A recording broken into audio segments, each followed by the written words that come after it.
Okay, here we go. If you watched the last video, this should be the video that you are waiting for. This is the one that I am waiting for. There is, from the last video, that little envelope that came from Mint with 3 non-Japanese cards in it. One of those cards being the second most expensive card I have ever bought for my collection. Now, I'm a cheap ass. I honestly am. I have always had a limit that I will spend on a card.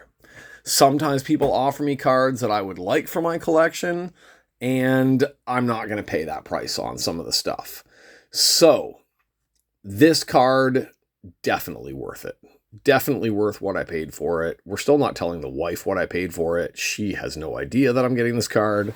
But yeah, there's a card in here that is like a dream card for me. So it's awesome.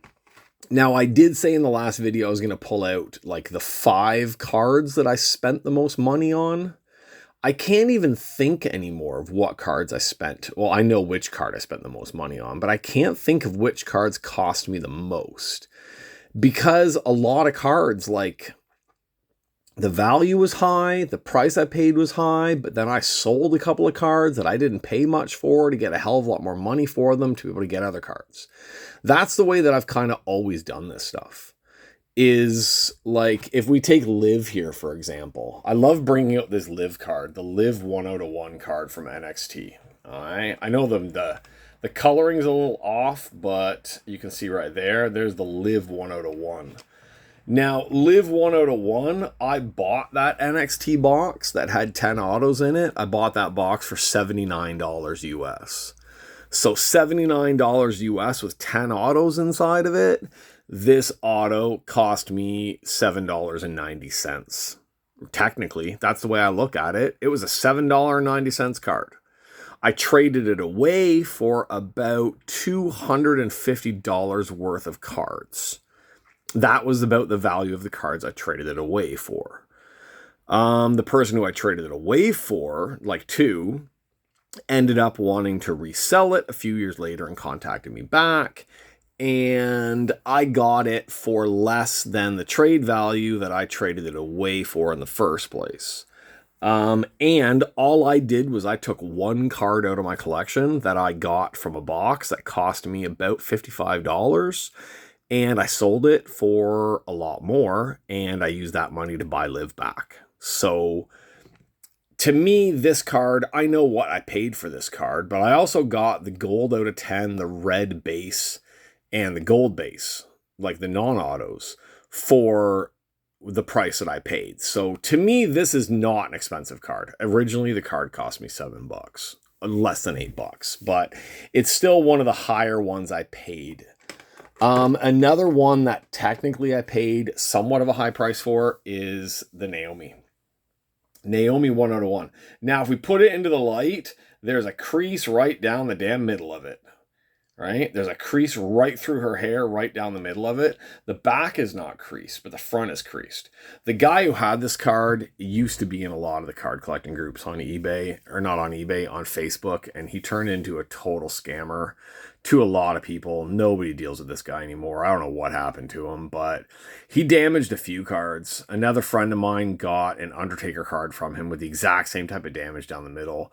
It's almost like he stepped on the card. Some people said it's a printing error, but no, that's like pressure down the middle of the card. But the Naomi card cost me a pretty good amount, but it came in a set of like about, God, I think about 45 Naomi cards. I bought someone's collection of Naomi cards for a pretty penny. But, again, I opened an Undisputed box. Not this set. I think it would be the next set. Maybe it was this set. I opened an Undisputed box on my own, and I hit the AJ Styles 1/1. Which, if we look at it the same way I look at the Liv one, for the amount of autos in that box, for how much I paid for that box, I basically spent $25 on that AJ Styles card. The AJ Styles card I sold for the amount that I bought the entire Naomi collection off of someone for. So, and say the AJ Styles card was a $35 card. That's how much it cost me for like one auto out of 10 would be about $35 in that set. I can't remember how many Naomi cards, but if we say 35 Naomi cards, then that means each card cost me $1, right? Like I know it cost me more because I sold the AJ for a higher amount, got a big amount of money for it and sent it for this, but it's kind of like I trade. I didn't spend any extra money. So this Naomi card cost me a good amount of money, but when you really, really look at it for the value and the quantity of Naomi cards I got and how much originally the card that I traded to get the money to buy these, all in all at the original beginning, this card cost me $1. So I know some people are like, you suck at math. Well, yeah, I do. I'm an English teacher, but I don't care. Okay, let's go through a few more of my higher valued cards. Oh, hey, we have a Hideo Itami. I got a bunch of Hideo Itami, like 1 out of 1s. This one I spent a bit more than I normally would on a Hideo. I have a limit for what I'll spend on Hideo, or Kenta. But and a few people have reached out to me with different Hideos, and I've seen Hideo online, but I don't pay over a certain amount for him because I don't see the value in the cards. I love the cards. I love collecting them, but I'm not going to spend that much on something that I don't think I'll ever get a return off of. But the Hideo 1 out of 1 right there for this is the Road to WrestleMania, right? Yeah, this should be the Road to WrestleMania 2017. I love this set. Absolutely love this set. I have almost the entire set in blue, the out of 50s. And when the Hideo one came up, I kind of had to get it. So I went over my Hideo limit to get this card, but I absolutely love it. And it's the only 1 out of 1 I have from that set. Now, we already looked at the live over there. Of course, I know it's killing you guys what's inside of this, isn't it? Like, I'm absolutely just murdering you guys right now on this. I know you can jump ahead, but don't. This is fun. From this set, I have 9, maybe 10. 1 out of 1s, maybe 11. I can't remember. I have way too many of them now. But I have a ton of the 1 out of 1s from this set. I have Rizar, I have Scott Dawson, Sawyer Fulton, Bobby Roode. God, I can't remember. I got so many of them now. But most of those ones I got for really good deals because I got them back around 2017, 2018 when the cards weren't really going for very high and I got really good deals. Dasha, oh, she slid down inside of her. I hate these things sometimes. Sometimes the cards slide inside of them. Okay, that is a 35, right? Yeah. Okay. Dasha. I got Dasha on eBay. I kind of had to. And I did swing a deal. I did like I normally do. I swung a deal with the guy. I sent it an offer. We worked it down a little bit. And I did the same thing. I listed about 5 or 6 cards in the groups to sell, which were ones that I had in my collection from breaks and stuff like that. And I actually only had to sell 2 cards to get the money to get the Dasha card. Both of the cards that I sold were ones out of hobby boxes that I broke myself. So really, for how much it cost me to break those boxes, get those cards, sell the cards, and get this card, I really only ended up spending about half of what I actually paid for this card. And I know it's late and even my math is confusing me, but that's the way I do this. I like to justify how I get these cards. I can't justify spending $300 on a card when really I had cards that I didn't spend much on, but I sold them for a higher value and traded up, right? It's kind of like that whole trading up thing is what I've done on a lot of this stuff. Scott Hall in-person auto, Beckett certified. I needed one. I got it a little bit after he passed away, and I just didn't have a Scott Hall auto. No Razor Ramon, no Scott Hall. I passed on a bunch of Razor Ramones before he died. I don't know why. And then this came up. This came up from a friend. It actually wasn't a high amount for it, but I really wanted it. And it is one of my higher valued and higher spent cards. So I kind of keep it in that set. And our last The one card that I spent the most money on, I even had to tell my wife how much money I was spending on this one because she would kill me if she realized how much money came out of our bank account. This one, right? Beckett 8 autograph of The Rock, right? This is from that Superstars Comic Images set. This came from a guy here in Taiwan who has 2 of them. He has an 8 and he has either an 8.5 or a 9 of the same card. And he has the Mummy card. He has the Rock autographed Mummy card. He won't sell that one. I've tried a million times to get him to sell it to me. I got a bit of a deal from him on this one, but this is absolutely the highest value card I have ever spent money on. But to me, it's going to keep going up. It's worth it. It's not going to drop. It's not going to bottom out.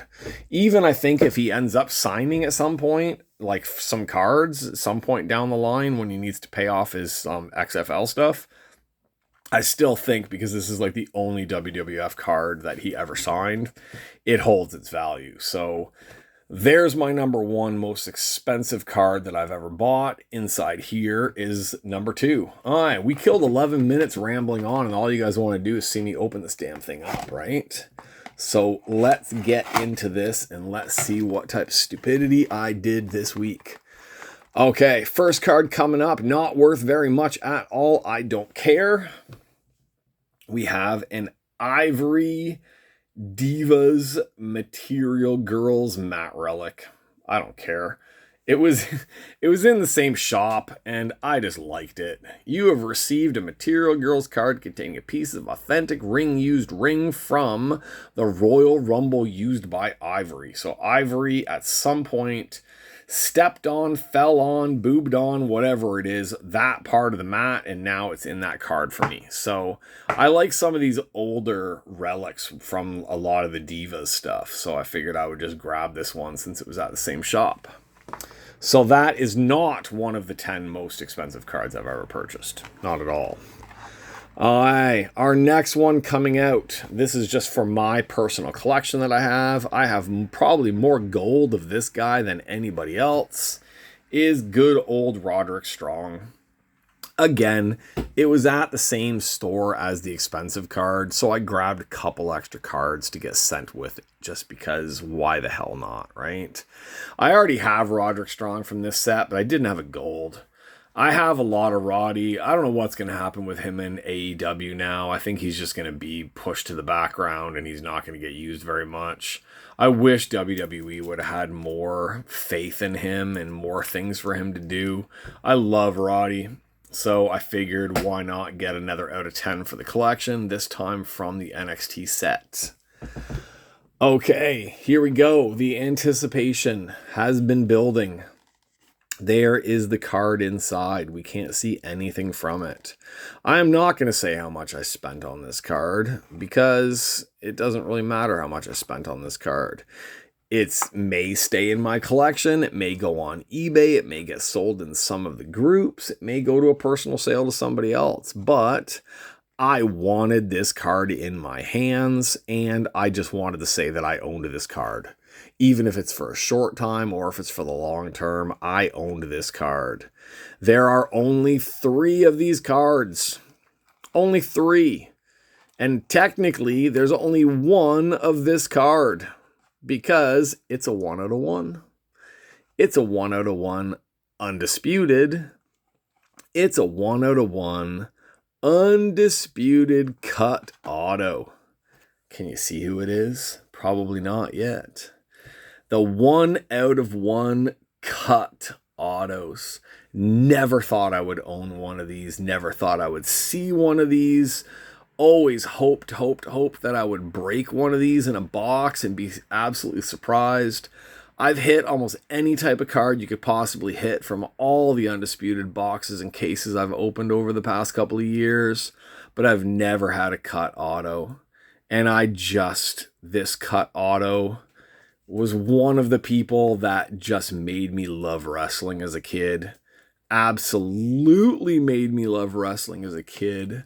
I was going to cover it and show you the bottom where it says 1 out of 1, but you'll be able to see what it says as I slowly bring it down. 1 out of 1. Focus. Is it going to focus? Bobby the Brain Heenan. Look at that. Look at that gorgeous, gorgeous card. I don't like it being in that plastic because I'm going to put it into a top loader anyway. So I'm taking it out of the team bag. The team bag has way too much glare on it. I'm just kind of looking at the card, just trying to see. I seen 0 damage on this card. This card was in Japan. In Japan. There we go.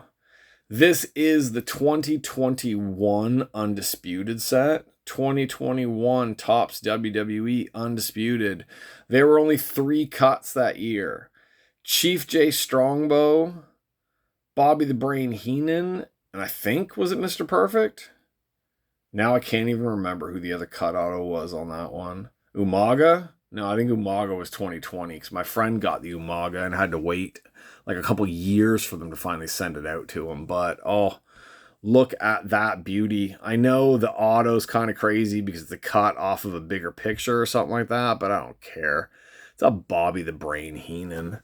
I don't think there's very many Bobby the Brain Heenan actually signed cards from most of the sets because he has been gone for quite some time. So there's probably a few Bobbies floating around out there, but there is only one 2021 Bobby the Brain Heenan cut auto card. So there it is. My Legends 1 out of 1 cut auto card of the WWE. From WWE. It shouldn't even be WWE. That should be WWF. I loved Heenan. I really did. When I was a kid, I was a heel fan. Loved the heel fans. Loved the Heenan family. Absolutely loved the Heenan family. Last time I was talking about how I loved Sheik and Volkov as a kid. Sheik and Volkov to me were like the ultimate like heel tag team. They really were. They were just such an awesome heel tag team. But Heenan had Bundy and Stud. And they were just such monsters. They were like my favorite monster heel tag team. I loved Bundy and Stud. They didn't tag team enough together. Or at least I did. They didn't do it enough on TV for me to see as a kid that often. But, oh, the Heenan family was just absolutely... It's even looking back at it now, it was just mind-blowing. Heenan bringing in Andre the Giant when he finally turned heel for WrestleMania 3, which I've mentioned on here a million times. I was there live for as a kid. When he had Orndorff in the stable, and then when Orndorff was fighting against his stable. God, who all did Heenan have? He had Hercules Hernandez for a while, Haku, Brainbusters. Like, Heenan, I don't know. I don't know who had the better faction. Like the Heenan family or Mouth of the South. Mouth of the South had great tag teams and great singles competitors in his as well. Sounds like Mouth of the South had a better family outside of WWF, but Heenan had the ultimate heel faction in the WWF. So there we go. I know there's a lot of cards in front of you here to look at. Just showing off some of my way higher valued and way too much money spent on cards with my Hideo, Dasha, Razor, Rock, Liv, and Naomi. And my purchases from Japan. My gold Roderick Strong. My cool Ivory. I loved Ivory. I still kind of love Ivory. And there we go. Bobby the Brain, the Weasel, the Man Heenan. 1 out of 1 cut auto into my collection. I'm gonna get the mag case within seconds of me turning this off and sticking it inside of it because I don't want to keep it in that type of a case. So it will go into a one touch and it will go into my collection and it will be a centerpiece. It really is. It's going to sit in the same box as The Rock and Scott Hall are there. And I have a Paul Bearer from this same set. I have a Paul Bearer auto coming at some point soon, I hope. It's in one of my boxes that's still sitting in the US. But I have a Paul Bearer, and I think I have a Hawk. from Legion of Doom, but I don't remember. I'm pretty sure I bought it, but I don't remember because it was a while ago and it's been sitting in the US for a while. So maybe I have a hot coming, maybe I don't. But I have a rock, and now I have a Bobby the Brain Heenan, so I'm a happy person. Okay, that's it for me. Thank you guys for coming back and just kind of hanging out and talking about some of the cards and listening to my god-awful math on how I justify buying some of my cards just so we could get to that Bobby Heenan 1 out of 1 undisputed cut auto that just beautifully came to me in the mail today from Japan. So that's it. I was super excited for this one. Maybe I don't sound super excited, but I am freaking tired. Again, I'm freaking tired. So I'm going to complain about being tired for a little while. So there is, we should just kind of, if we remove these two cards, there are some of my most expensive cards for my collection. If you're thinking, wow, you got a lot of 1 out of 1s, yeah, you need to see my collection. Like I said, I have, I think, 11 out of the 37 or 39 1 out of 1 cards from the NXT 2017 set. I have nearly 1/3 of the 1 out of 1s from that set in my collection.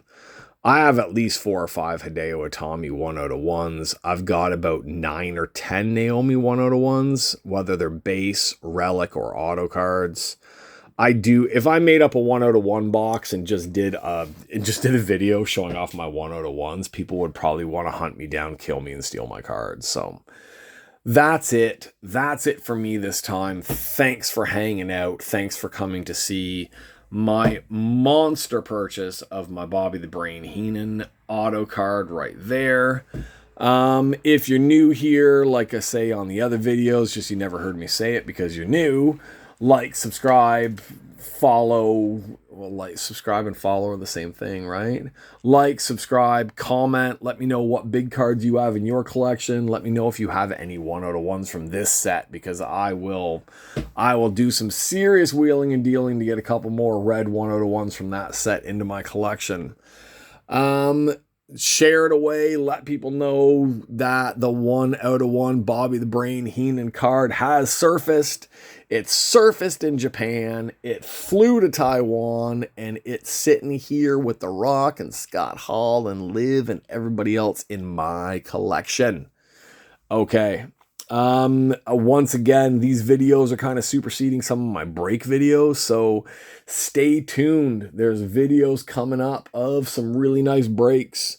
There should be some Chronicles coming up. There should be some BBM 2021 and 2023 breaks coming up soon on the page. Possibly Revolution 2023 is going to be coming up soon. There should be a new Loving You set coming out pretty soon as well. The Japanese AV cards. I'll be getting a couple boxes of the new set of those ones to break on here. So there is lots to look forward to. I actually think this is the first video I made it all the way through without talking about the cats. I'm pretty sure anybody watching this is like, oh my God, are all of his cats gone? Are they all dead? Yeah, I didn't even talk about the cats. I was so excited about this card. Next time I'll update you guys on the cats, because we've had some issues, we've had some problems, but everything seems pretty good right now, and I can't really complain too much. So I'm out of here. Bobby the Brain Heenan is here in the house, and he's staying in the house for at least a little while with me to hang out. So I'll see you guys on the next video. That's it for me. See you later. Bye-bye.